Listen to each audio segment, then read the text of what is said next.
Hello everyone, welcome to this video. तो इस video में हम ये वाला क्वेश्चन का सॉल्यूशन निकालेंगे।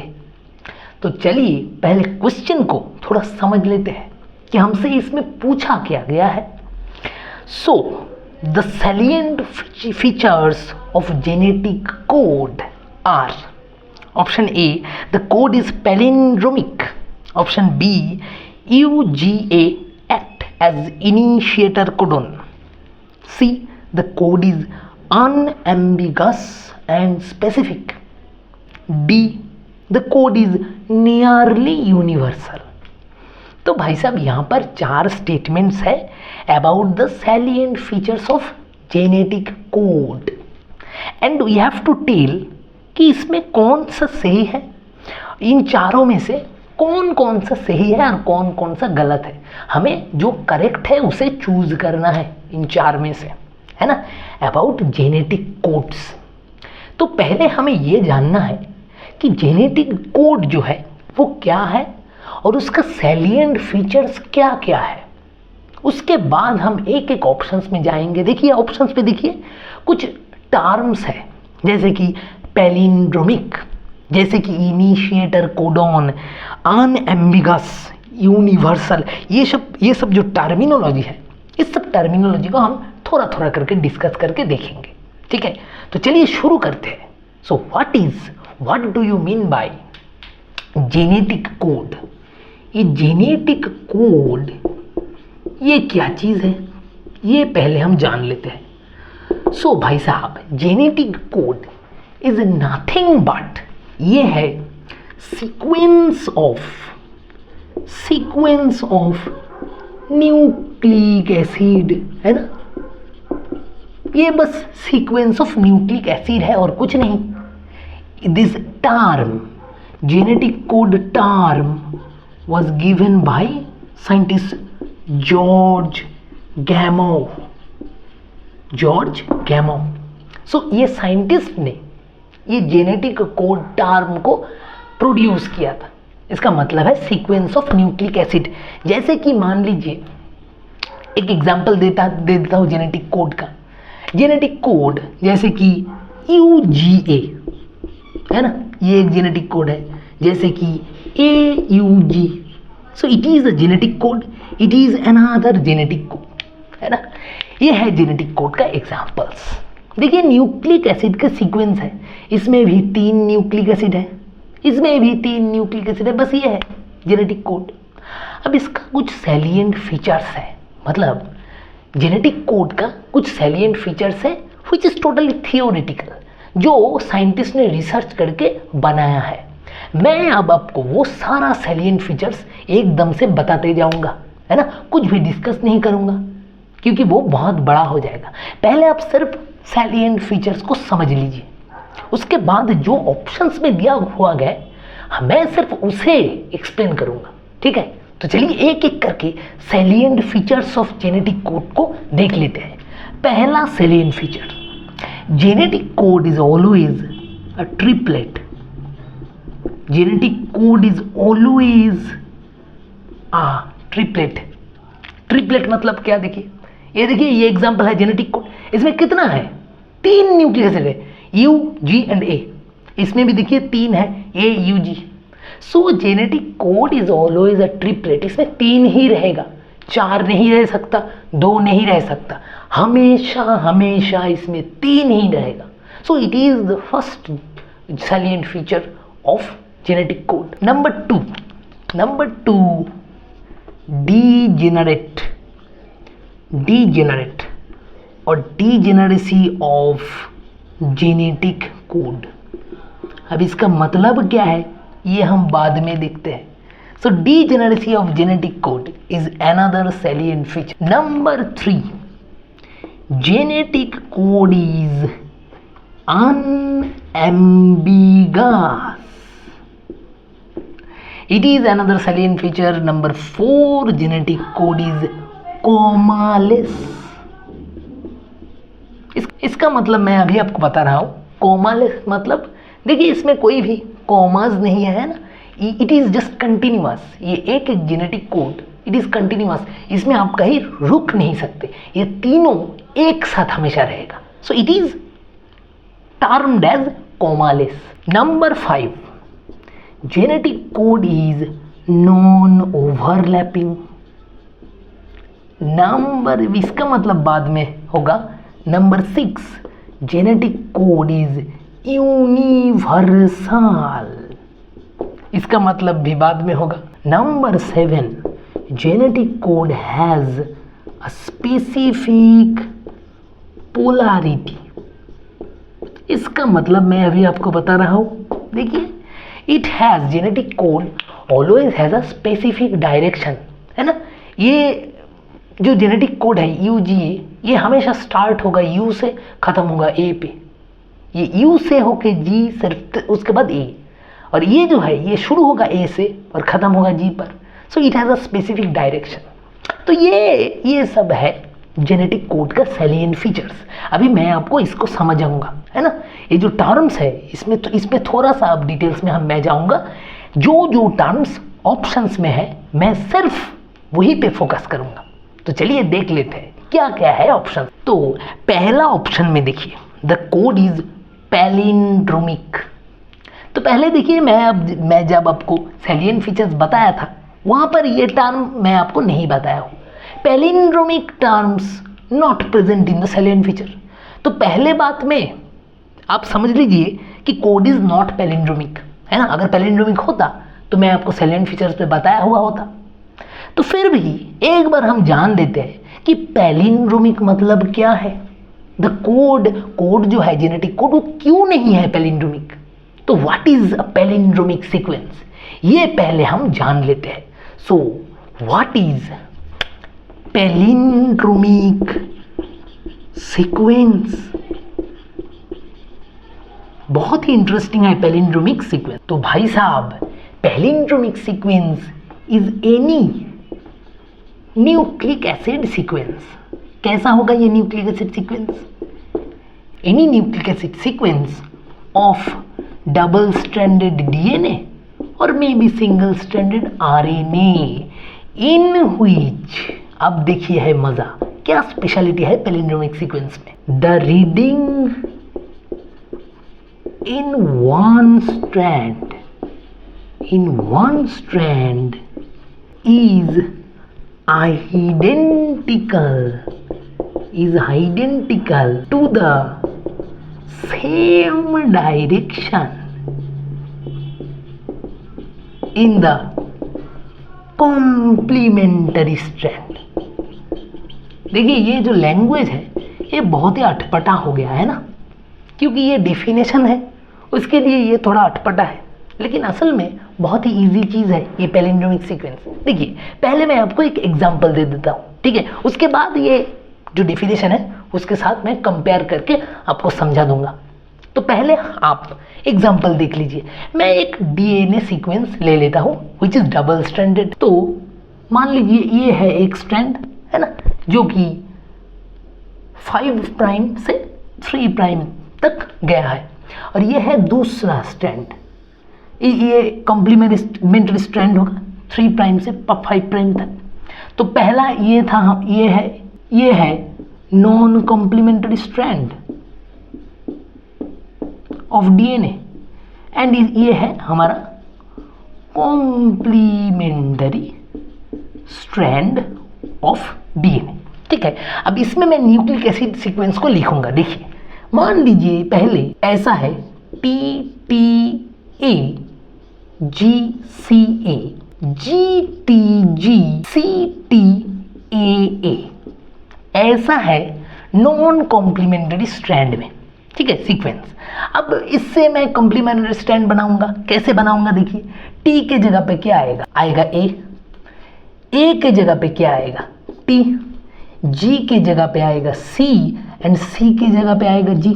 यही तो है, यही तो चेंज होता है ना, जब नॉन कॉम्प्लीमेंट्री से कॉम्प्लीमेंट्री स्ट्रैंड बनता है। तो अब देखिए, मैं कॉम्प्लीमेंट्री स्ट्रैंड बना रहा हूँ, तो T के जगह पे आ गया A, T के जगह पे A के जगह पे T, G के जगह पे C के जगह पे G, A के जगह पे T, G के जगह पे C, T के जगह पे A, जी के जगह पे सी, सी हो गया जी, टी हो गया ए, ये दोनों ए हो गया टी एंड टी। तो अब देखिए मैं बना चुका हूं दोनों का दोनों स्ट्रैंड। एक है 5 prime to 3 prime which is non complementary strand, और दूसरा है complementary strand 3 prime to 5 prime. अब मजा देखिए क्या है, पहले का 6 न्यूक्लिक एसिड को ले लेते हैं, first 6 nucleic acid TTA GCA। तो अगर हम नॉन कॉम्प्लीमेंट्री स्ट्रैंड को रीड करूंगा तो कैसे रीड करूंगा, पहले आएगा T, उसके बाद आएगा T, उसके बाद A, उसके बाद G, उसके बाद C, उसके बाद A। सो TTA GCA ऐसे रीडिंग करूंगा नॉन कॉम्प्लीमेंट्री स्ट्रैंड को। अब अगर कॉम्प्लीमेंट्री स्ट्रैंड को भी उसी डायरेक्शन में, देखिए यहां पर 5 प्राइम टू 3 प्राइम रीड किया था मैंने, है ना, 5 प्राइम टू 3 प्राइम। अब कॉम्प्लीमेंट्री स्ट्रैंड को भी अगर सेम डायरेक्शन में मैं रीड करूंगा, मतलब कॉम्प्लीमेंट्री स्ट्रैंड को भी अगर मैं 5 प्राइम टू 3 प्राइम रीड करूंगा तो क्या आएगा, तो आएगा भाई साहब TTA GCA। तो क्या मिला हमें, नॉन कॉम्प्लीमेंट्री स्ट्रैंड और कॉम्प्लीमेंट्री स्ट्रैंड दोनों को अगर मैं सेम डायरेक्शन में रीड करूंगा तो सेम आइडेंटिकल रीडिंग मिलेगा, है ना। अगर मैं सेम डायरेक्शन में दोनों स्ट्रैंड को रीड करूंगा तो आइडेंटिकल रीडिंग मिलेगा। So this sequence of nucleic acid is known as palindromic sequence. तो आया समझ में, ये बहुत खतरनाक जो टर्म है पैलिंड्रोमिक, उसका मतलब कितना सिंपल है ना।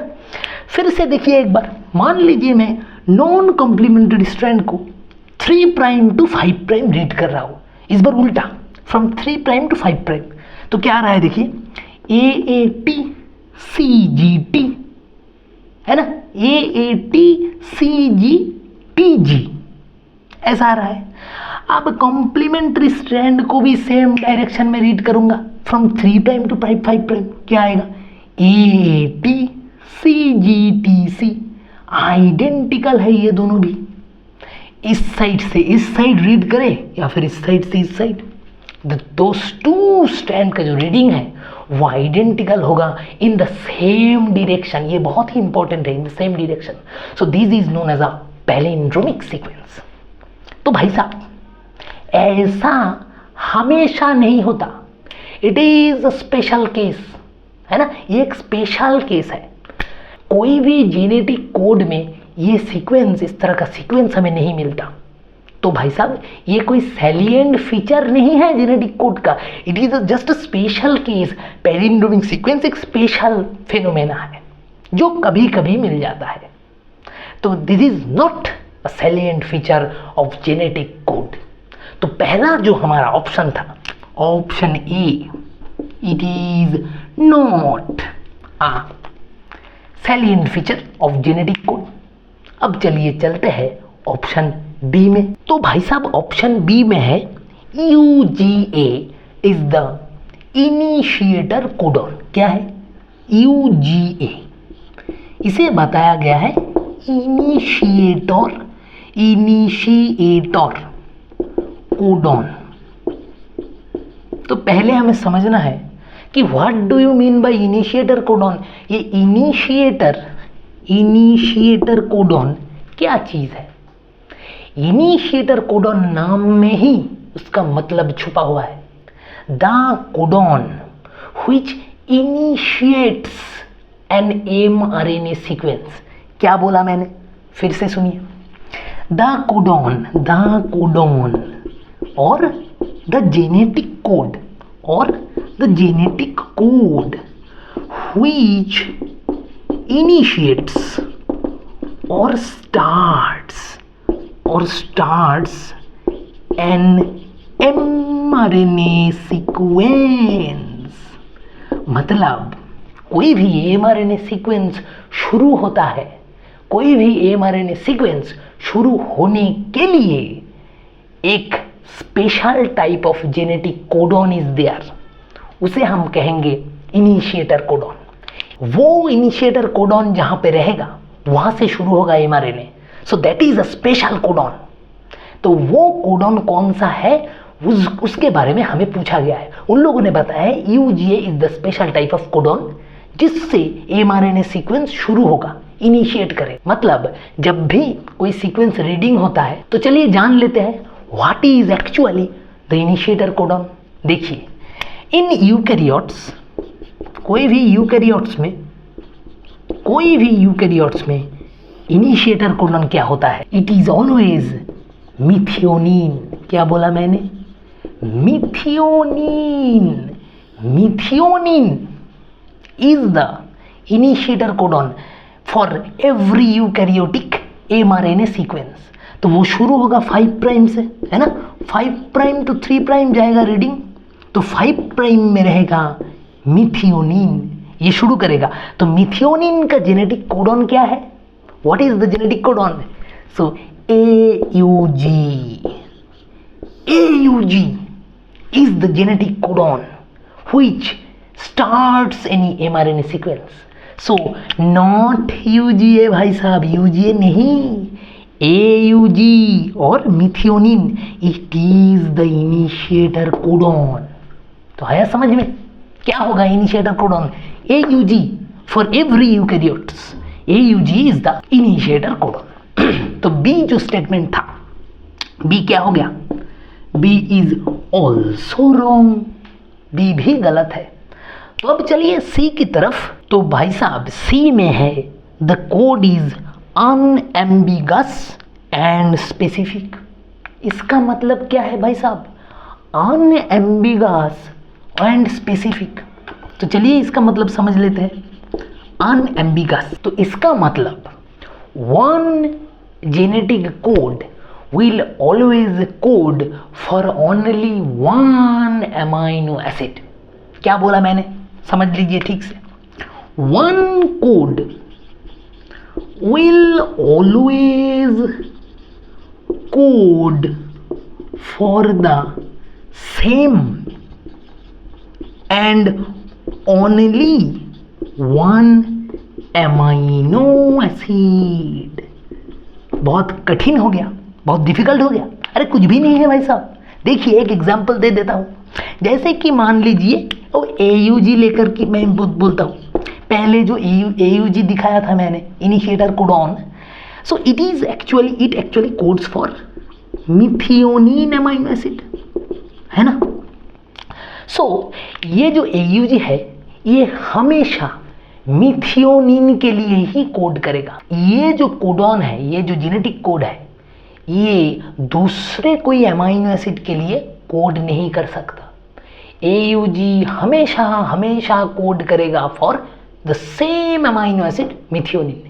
It is known as unambiguous property of a genetic codon और specific property of a genetic codon. तो देखिए जेनेटिक कोडॉन हमेशा स्पेसिफिक होगा, वो सिर्फ कोई एक जेनेटिक कोडॉन हमेशा सिर्फ एक ही अमाइनो एसिड के लिए कोड करेगा। So genetic codes are unambiguous, ambiguous नहीं होगा, वो हमेशा will always code for the only one and the same amino acid. AUG हमेशा कोड करेगा मिथियोनिन के लिए। इस तरह जैसे कि और एक मान लीजिए ये UUU, ये जो ट्रिपल U है, ये हमेशा कोड करता है फिनाइल एलानिन के लिए। सो देखिए ये UUU ये हमेशा फिनाइल एलानिन को कोड करेगा, ये किसी और अमाइनो एसिड को कभी नहीं कोड करेगा। So this is known as the unambiguous और specific property of a genetic code. तो देखिए it is a salient feature, है ना? मैं सैलिएंट फीचर में जो पॉइंट लिखा हुआ था उसमें था genetic codons are unambiguous in nature, it will always code for the same amino acid. तो देखिए एक एक्सेप्शन है, वो जरा जान लेते हैं, है ना? सो हमें पहले ये पता चल गया कि it is a salient feature. तो सी जो हमारा स्टेटमेंट था वो बिल्कुल ही सही है ना? Every codon is unambiguous and specific in nature. लेकिन एक एक्सेप्शन है, वो हमेशा याद रखना। सिर्फ एक ही एक्सेप्शन है, दैट इज GUG। ये जो जेनेटिक कोड है, जेनेटिक ट्रिपलेट है, ये दोनों अमीनो एसिड के लिए कोड करता है। कभी कभी ये कोड करता है, इट नॉर्मली ये कोड करता है वैलिन को, वैलिन अमीनो एसिड को ये कोड करता है। लेकिन कभी कभी ये जो ट्रिपलेट है, it can act as methionine also. तो देखिए JUG जो कोड है, it is an exception for unambiguous nature of amino acid. GUG is an ambiguous codon. ये सिर्फ एक ही है जो एम्बिगस है, ये दोनों अमीनो एसिड के लिए कोड करता है। वैलिन को जनरली कोड करता है, लेकिन कभी कभी ये इनिशिएटर कोडॉन मिथियोनिन के तरह भी एक्ट करता है। So it is an exception, हमेशा याद में रखना। लेकिन unambiguous and specific, it is a salient feature of genetic code. Exception तो हर जगह रहता है, तो इसमें कोई बड़ी बात नहीं है। तो चलिए सी ऑप्शन भी चला गया। अब लास्ट ऑप्शन को थोड़ा देख लेते हैं। तो देखिए लास्ट ऑप्शन में है genetic code is nearly universal. तो एक नया टर्म आया है हमारे पास, दैट इज यूनिवर्सल। इसका मतलब क्या है भाई साहब? यूनिवर्सल मतलब बहुत ही इजी है। दैट मीन्स जेनेटिक कोड, कोई भी एक जेनेटिक कोड ह्यूमन के लिए जो अमीनो एसिड बनाएगा, दूसरे कोई भी ऑर्गेनिज्म के लिए, कोई भी लिविंग ऑर्गेनिज्म के लिए वही सेम अमीनो एसिड बनाएगा। क्या बोला मैंने? एग्जांपल देकर बता दूंगा, मैं आपको क्लियर कर दूंगा। पहले देखिए थोड़ा डेफिनेशन। एनी कोड और genetic code will code for the same amino acid, same amino acid in human and also in every living organism। वो कुछ भी हो सकता है ना, वो कैट्स हो सकता है, वो डॉग्स हो सकता है, टाइगर हो सकता है, कोई प्लांट हो सकता है ना, कोई भी यूकैरियोट हो सकता है। हर लिविंग ऑर्गेनिज्म के लिए कोई एक triplet code will code for the same amino acid. जैसे कि AUG लेते हैं फिर से। AUG ह्यूमन के लिए बनाएगा मिथियोनिन, है ना। AUG रैट्स के लिए भी बनाएगा मिथियोनिन। AUG कुछ भी ले लीजिए आप, कोई भी फंगस को ले लीजिए, कोई भी फंगस के लिए भी बनाएगा मिथियोनिन।